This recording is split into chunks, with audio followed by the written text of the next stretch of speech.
There is no verse in the Quran where Allah tells you, obey your parents. The word used in the Quran and in the Hadith are always bir. The word bir, my dear brothers and sisters, does not mean obedience, because there are things you don't have to obey them in. Bir means kindness, courtesy and goodness. To give them more than their rights, from what you can, from your wealth, from your service, from your goodness, from your kindness, and from your forgiveness, and to let go of their shortcomings and not point at it. Among the things of bir, goodness and kindness to the parents, is to not raise your voice above theirs, even if they raise their voice. Allah will judge them. And if they raise their voice, if there's a good reason, they have the right.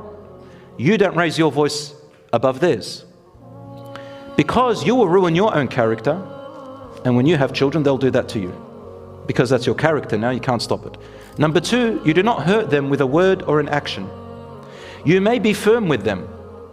And in fact, being kind and dutiful to your parents means to also advise them about what is good, and to advise them about what is bad.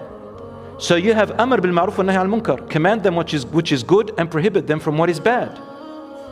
So it doesn't mean that you just put your head down and whatever they say, right or wrong, you just go with it. No, if they do wrong, that is sinful, you can advise them. In fact, it's your duty if you love them, because you also want to save your parents from the fire. What is my evidence? Prophet Ibrahim alayhi salam. There's a huge chapter about him in Surah Maryam.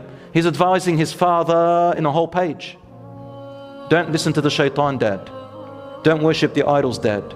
I've come to you with information that you haven't got. That's not disrespectful. Follow me, dad. Wallahi, I can guide you. I have this.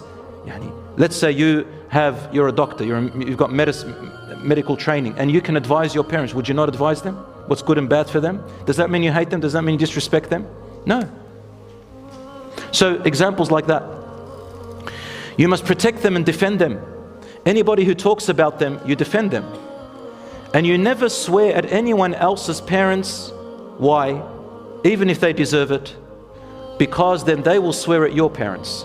Rasulullah said there will come a time when people will swear at their own dads. They said, how ya Rasulullah? He said they will swear at other people's dads, and then that will cause the other people to get angry and swear at their dads. It's as if you called upon that swearing for your dad.